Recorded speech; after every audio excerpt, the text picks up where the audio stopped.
നമ്മുടെ രൺബീർ സിംഗിന്റെ Aditya ധറിന്റെ Dhurandhar the revenge. അതൊരു റിവെഞ്ച് പടം തന്നെയാട്ടോ, ഒന്നും പറയാനില്ല. അങ്ങനത്തെ ഒരു റിവെഞ്ച് ഫീല് കാണുന്നവർക്ക് വരെ ആ ഒരു റിവെഞ്ച് ഫീല് കിട്ടുമെന്നറിയില്ലേ, അത് കംപ്ലീറ്റ്ലി സിനിമയിലുണ്ട്. ഒന്നും പറയാനില്ല, out and out theatre must watch movie എന്ന് പറയാം. കാരണം ആ ഒരു പടം കണ്ടു കഴിഞ്ഞ് ഇറങ്ങുമ്പോഴേക്ക് നമ്മളൊരു ദുരന്തരായി മാറും. അങ്ങനത്തെ ഒരു എഫക്റ്റ് ഉണ്ട്. കാരണം ഫസ്റ്റ് തൊട്ടിട്ട് എൻഡ് വരെ രൺബീർ സിംഗ് ആണ് ഉള്ളത് ഫുള്ള്. ജസ്ക്രീത്ത് ആയാലും അല്ലെങ്കിൽ ഹംസ ആയാലും രണ്ട് ക്യാരക്ടറിൽ നിറഞ്ഞാടുക എന്ന് പറയില്ലേ, അങ്ങനെ നിറഞ്ഞാടി അഴിഞ്ഞാടി നിൽക്കുന്ന ഒരു complete out and out show കണ്ടു കഴിയുമ്പോഴേക്ക് ആ ഒരു ക്യാരക്ടറും ക്യാരക്ടറിന്റെ മാനറിസവും ലുക്കും എല്ലാം നമ്മൾ അറിയാണ്ട് ഇമിറ്റേറ്റ് ചെയ്തു. അത് അറിഞ്ഞുകൊണ്ട് ചെയ്യുന്നില്ല. കാരണം 3 മണിക്കൂർ 49 മിനിറ്റ് ആണ് സിനിമയുടെ നീളം. അപ്പൊ 3 മണിക്കൂർ 49 മിനിറ്റ് നമ്മൾ കണ്ടിന്യൂസ് ഇങ്ങനെ കണ്ടോണ്ടിരിക്കുകയാണ്. ഇൻ ബിറ്റ്വീൻ ഒരു 10 മിനിറ്റ് ഇന്റർവെല് ഉണ്ടെങ്കിൽ തന്നെ നമ്മൾ ആ ഒരു ക്യാരക്ടറിന്റെ ഫുൾ ജേണി, പ്രത്യേകിച്ച് ഫസ്റ്റ് പാർട്ട് കണ്ടവർക്ക് സെക്കൻഡ് പാർട്ടിലോട്ട് വരുമ്പോൾ ഒന്നും കൂടി കണക്ഷൻ കൂടും. കാരണം അതിൽ കുറേ സംഭവങ്ങൾ ചെയ്യുന്നുണ്ടല്ലോ. അപ്പൊ അത് കഴിഞ്ഞിട്ട് ഇതിലോട്ട് വരുന്ന സമയത്ത് ഇതൊക്കെ ചെയ്യുന്ന എന്തിനാണെന്നുള്ളതും അതിന്റെ ആ ഒരു ഡെവലപ്മെന്റ് കാര്യങ്ങളൊക്കെ വരുമ്പോൾ നമ്മളൊരു കംപ്ലീറ്റ് ആ ഒരു ക്യാരക്ടറുടെ ജേണി ചെയ്യാണ്. അപ്പൊ ആ ജേണിയിൽ നമ്മൾ അറിയാണ്ട് ആ ഒരു ക്യാരക്ടറിന്റെ ഇമോഷൻസിനെ നമ്മൾ കവർ ചെയ്യും. ക്യാരക്ടറിനുള്ള ലവ്, ക്യാരക്ടറിന്റെ റിവെഞ്ച് എല്ലാം എല്ലാം നമുക്ക് നമ്മളും കൂടി അത് ചെയ്യുന്ന പോലെ ഒരു ഫീല്.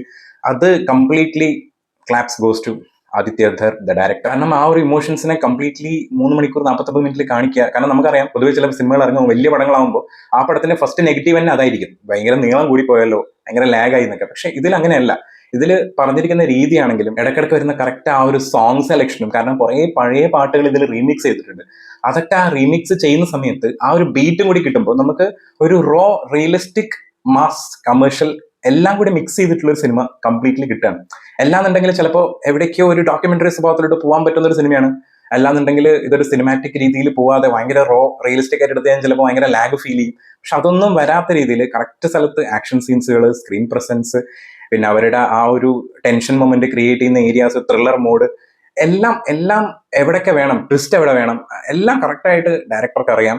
അത് വരുന്ന ഓരോ ആക്ടേഴ്സും അതിൽ പെർഫോം ചെയ്തിട്ടുണ്ട്. ശരിക്കും ഈ സിനിമയിൽ രൺബീർ സിംഗ് എടുത്തൊരു ഡെഡിക്കേഷൻ ലെവൽ ഉണ്ടല്ലോ, ആ ഒരു ക്യാരക്ടറായിട്ട് അങ്ങനെ ജീവിക്കുന്നു. പിന്നെ കുറെ സ്ഥലങ്ങളിൽ ആ ഒരു മുടിയും താടിയൊക്കെ വെച്ച് വരുന്ന സമയത്ത് ഒരു സിംഹം എഫക്റ്റ് നമുക്ക് തന്നെ പേടിയാവും കാണുമ്പോൾ. ആള് ആ സ്ക്രീനിൽ അങ്ങ് നിറഞ്ഞു നിൽക്കുമല്ലോ. പിന്നെ ഓരോ സ്ഥലങ്ങളിൽ വരുന്ന ആളുടെ ഒരു ഒരു ഒരു ഭയങ്കരമായിട്ടുള്ള ഒരു ഫീൽ ഉണ്ട്. അത് കിട്ടുമ്പോൾ നമുക്ക് കാണുന്നവർക്കും ഇത് ഇങ്ങനെ കൊണ്ട് ചെയ്യാൻ പറ്റും, ഇത് ഇങ്ങനെ പറ്റുന്നതാണെന്നുള്ള രീതിയിൽ. കാരണം കുറെ സ്ഥലങ്ങൾ നമുക്കറിയാലോ, ഫൈറ്റ് ഒക്കെ ഭയങ്കരമായിട്ട് വരുന്ന സമയത്ത് നമുക്ക് തോന്നും ഇതൊക്കെ ഇങ്ങനെ ചെയ്യാൻ പറ്റും എന്നുള്ളത്. പക്ഷെ അത് രൺബീർ സിംഗ് ചെയ്യുന്ന സമയത്ത് ഒരിക്കലും തോന്നുന്നില്ല. രൺബീർ സിംഗ് ഇത് പറ്റും എന്നുള്ളൊരു ഫീല് ഭയങ്കരമായിട്ട് കൊടുക്കുന്നുണ്ടായിരുന്നു. പിന്നെ ഇതിലുള്ള ഓരോ പെർഫോമൻസും, പ്രത്യേകിച്ച് നമ്മുടെ മാധവൻ, അദ്ദേഹത്തിന്റെ ക്യാരക്ടർ കിട്ടിലൻ ക്യാരക്ടറാണ്, ഭയങ്കര സ്ട്രോങ് ക്യാരക്ടറാണ്. കറക്റ്റ് ആ ഒരു പവർ കാണിക്കുന്ന രീതിയിൽ, കാരണം അദ്ദേഹത്തിന്റെ ആ ഒരു ഇരിക്കുന്ന സീറ്റിന്റെ വിലയും കാര്യങ്ങളൊക്കെ കറക്റ്റ് ആയിട്ട് കാണിക്കുന്ന രീതിയിൽ ആൾ പെർഫോം ചെയ്തിട്ടുണ്ട്.